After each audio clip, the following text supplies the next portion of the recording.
This is the Discovery 2, a ship obviously inspired by a certain series of books written by Arthur C. Clarke, and the animation was created by Fragomatic, who I have linked in the description. Subscribe to his channel, his work is incredible. But it's a ship like this that may very well take us to Jupiter, as you see here, or to Titan, as we talked about in our last episode. Because when the Voyager spacecraft arrived at their destination in the early 1980s, it was obvious even then that chemical rockets were not going to cut it to get human beings to the outer solar system in anything resembling a reasonable amount of time.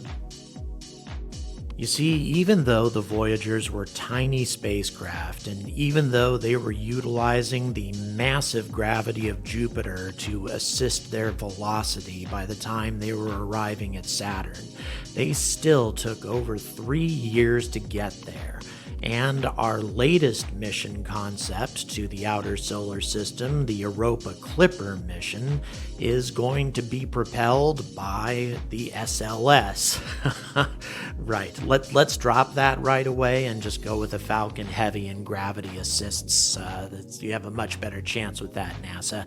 In any event, even with the SLS driving a ship that's only a couple of metric tons, we're still looking at almost 3 years worth of transition time between the Earth and Jupiter, let alone Saturn. If we're just talking about sending cargo to Titan, cargo in advance of human explorers and settlers, then the amount of time we're talking about to go all the way out to Saturn really doesn't matter quite so much. But if we're talking about sending humans, year after year of transition in microgravity, or if we somehow are able to create artificial gravity, which is going to be extremely expensive and also very difficult to accomplish over such a vast distance, it's just not a realistic thing with chemical rockets. We need something different. And even nuclear thermal propulsion can't handle it in a realistic amount of time. So how can we do this? Obviously, our probes have given us lots of information. They've accomplished tremendous things. But if we want to go to these destinations ourselves, we're going to need something new, something radical, and a major breakthrough. And we're going to be talking about that breakthrough in this episode right now.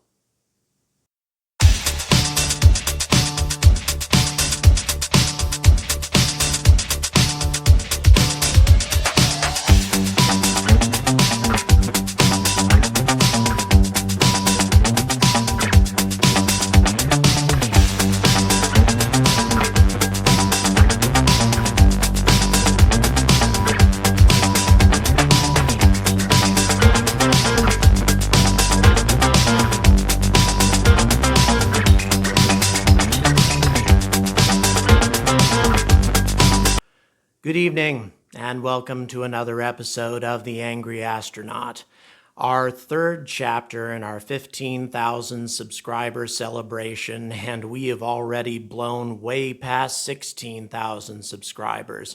So thank you. Thank you so much for that. And as you can see, some of the brightness issues and lighting issues continue to plague us, but I'm going to get that fixed one way or the other. In the meantime, let's finish this off. So Titan, we've talked about the possibility of us inhabiting this remote moon of the solar system, but also about the incredible distance involved. That seems to be the major barrier that exists between us inhabiting Titan and establishing a permanent human presence there. There are other problems with it, obviously, but the major one is distance. So we've talked a little bit about methods that we might use to shorten the journey, because with conventional chemical rockets, there really is no realistic way that we could get to Titan in less than several years, which would take a terrible toll on any human being that was to make the journey, unless we were to find some way of bringing real artificial gravity along with us on the trip. And of course, there's a lot of debate on how to do that. But let's say that we're not able to do that and we really need to get to Titan within a realistic time frame. How do we do it? Well, we've talked about light sails. We've talked about things like fission fragmentary drives, but I have never discussed fusion on this channel, and I think it's high time that I did, because even though practical fusion is not yet a reality, it probably will be by the time we have a permanently established colony on Mars. At least I certainly hope so. So the question would be, what would a fusion-driven ship look like?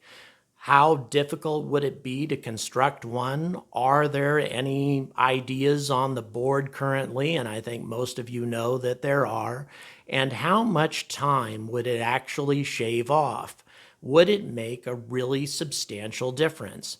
Well, the answer is yes. It would make a massive difference and make the travel between the Earth or from Mars to Titan a realistic possibility. So I'm not going to spend any more time gabbing about this. Let's get into the specifics right now. So, since this is the Angry Astronaut, and it occurs to me that I haven't gotten very angry about much of anything right now, I'm going to get extremely damn angry. And that's about the fact that we've had nuclear fusion for an extremely long period of time. But of course, we all know what we've been using it for, or at least most of us should, and that's the hydrogen bomb. And we've put billions upon billions of dollars into making hydrogen bombs more devastating, more effective, and just simply better at killing people. Even though a controlled fusion reaction would change the world in terms of providing limitless energy for the entire planet without damaging the environment or producing huge amounts of radioactive waste, we still have invested insane amounts of money in destroying one another and have steadily cut the budget in developing practical nuclear fusion for peaceful purposes time and again, decade after decade. And so nuclear fusion has remained just around the corner for half a century now, or something along those lines. If we had spent a fraction of the money on nuclear fusion for peaceful purposes instead of the amount of money we've spent on using it to destroy our planet and our entire civilization, we would have functional nuclear fusion by now. I have no doubt in my mind. And yet, that is precisely what we have not done.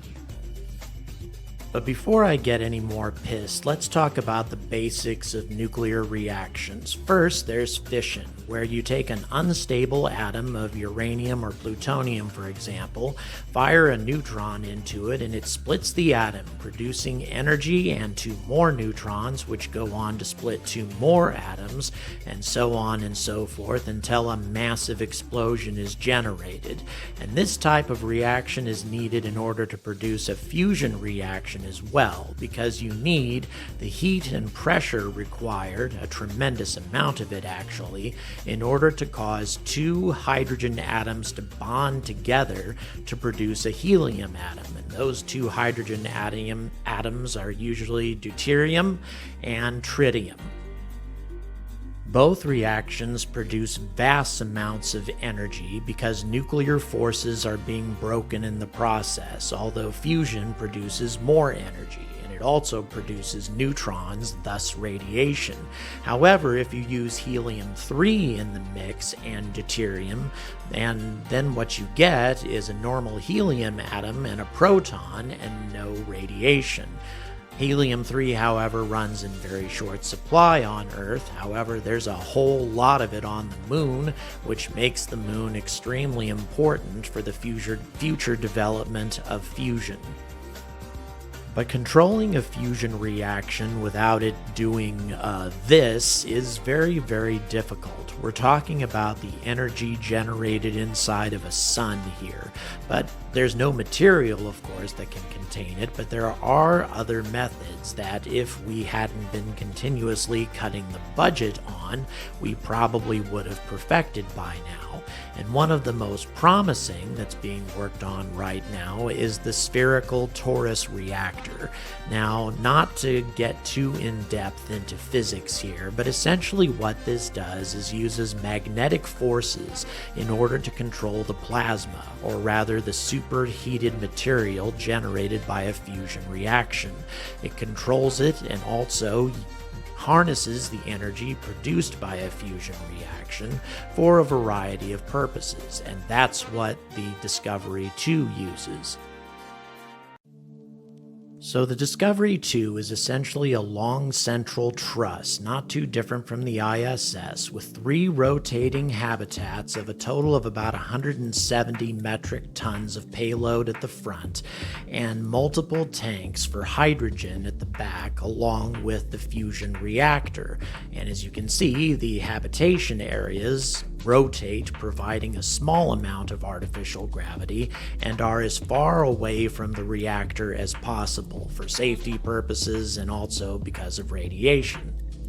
The intense heat of the fusion reaction drives hydrogen fuel, you basically only need one type of fuel here, out the nozzle at a tremendous rate of speed, providing thrust. Plus, you also have a lot of heat radiators to disperse heat out into space, which is necessary for any nuclear reaction in a vacuum. So essentially, Discovery 2 is a supercharged nuclear thermal rocket, but a nuclear thermal rocket heats hydrogen and drives it out the nozzle at about 4 to 5 kilometers per second, whereas Discovery 2 does it at about 450 kilometers per second. Yeah, that's right, about 100 times as fast, generating speeds that are difficult to comprehend. How much? Well, you'd be looking at getting to Jupiter in less than 120 days. And by the way, Jupiter has an ample supply of hydrogen and deuterium in order to refuel should you need to, and then on to Saturn, which would take only 212 days. And by the way, these travel times are from Earth. If we're talking about future Martian colonists wanting to make the journey, they could do it in even less time. Plus, they would have other big advantages if their intention was to settle Titan. But I'm going to talk about that a little bit later. The Discovery 2 is also equipped with avionics and communications in its central truss, and hydrogen tanks that contain sort of a hydrogen slush fuel, which is highly insulated and contains also an active refrigeration system to prevent propellant boil-off. It would be easy to power these sorts of systems because you would have a fusion reactor providing you with tremendous amounts of energy to do it. Now, for reasons that I'm not going to get into here, deuterium pellets need to be injected into the fusion reaction in order to keep it from getting too hot or out of control, and Discovery accomplishes this by using a railgun to inject the pellets into the reaction on a regular basis. So they've pretty much got everything covered in the design. Now, does this mean the Starship would be outdated? Well, hardly. Although it would be difficult to put one of these on the front of the truss, you could dispatch a few of these in advance unmanned to the Saturnian system. Even if it took years to accomplish it, it really wouldn't matter. And when the Discovery showed up, this reusable vessel could be used to transport the crew of the Discovery down to Titan. Titan's dense atmosphere would make a landing for the Starship a whole lot easier, and on top of that, The Starship could also be used to explore all of the other moons of Saturn quite easily, given the low gravity of all the Saturnian moons that the Starship would have to escape from. A pretty effective and symbiotic relationship, I would think. In addition, since the Discovery isn't exactly aerodynamic, you would need a reusable vessel like the Starship to take all of the necessary components for the Discovery into low Earth orbit, or perhaps into lunar orbit, in order to construct it. So really, something like the Starship would be absolutely invaluable to the success of a vessel like the Discovery. I foresee the Starship being an extremely useful vessel for a very long time to come. Also, a wonderfully symbiotic relationship could develop between Titan and Mars. Mars could provide the necessary metals from the asteroid belt or from Mars itself that Titan lacks, save for the turbines that they would need to build in order to take advantage of the tidal forces on Titan that I described in the last episode, and Titan could provide hydrocarbons back to Mars, both to use for plastics and also to burn as fuel in the event that a dust storm blocked out the sun and rendered their solar panels useless. It could be a fantastic economic relationship between two planets that have nothing to do with Earth. In addition, Martians would have a much easier time on Titan. For one thing, it would be a little bit closer, but also it would be a type of gravity adjustment that they would easily be able to deal with. 1/3 gravity going down to 1/6 gravity would be a lot easier than going down from 1g to 1/6 g. So the adaptation would be a lot more natural, and it would be a lot easier for them to go back to Mars as well, as long as they kept out an exercise regimen. But perhaps they wouldn't want to go back when they got the experience of actually flying through the atmospheres of Titan with just a couple of simple wings attached to their suits. That's an experience that it would be hard to walk away from for the rest of your life, whether you are from Earth or Mars. But for those who are concerned about the long-term effects of low or microgravity on the human body, there's hope. There's a new gravity suit that's being funded by NASA at the moment that uses pressures on the lower body in order to make sure that the body's fluids remain where they're supposed to be, keeping everything in equilibrium, which is one of the biggest drawbacks of microgravity and low gravity. And from what I understand, it's also extremely flexible and comfortable to wear, and also adjustable depending on the gravity that you happen to be in. Of course, I do have some questions. Would you wear this thing full time? Would you wear it to bed? Would children wear it? Would you have a version for infants? I have to admit, I do have quite a few questions on how this would prove practical for the long term if we're talking about multi-generational colonies on other worlds. But I have other questions that I think are more pressing. Where do we stop? Uranus or Neptune, as we're looking at here, and its massive moon of Triton and abundant water ice, and all the fascinating things that we might discover on these icy worlds so far out that seemed unattainable, and why not Pluto, and all of the mysteries that lie there that we have only just begun to scratch the surface of, or the mysterious Planet 9 that we're pretty certain is out there, but we have yet to solidly detect it. Nuclear fusion could change all of these things, opening up the entire solar system to our exploration, and even beyond if we're willing to take the risk of interstellar travel. Who knows? So, one of the major problems with going to a place like Titan, something that makes it an even more significant challenge than Mars, is the gravitational issue. Now, obviously, we talked a little bit about the gravity suit and that sort of thing, but I've talked about this issue before on this channel, and I can't help but wonder, Are inhabitants of Titan really going to wear a suit like this, especially in childhood or something along those lines, day after day, week after week, on the remote possibility that they're going to return to Earth, when there are so many other places in the solar system for them to explore? Is a return to Earth really going to be that compelling? What is Earth going to be like a century in the future? Is Earth even going to be habitable then? Hard to say. It depends on what happens. I mean, that's the whole reason that we're talking about this whole lifeboat thing in any event.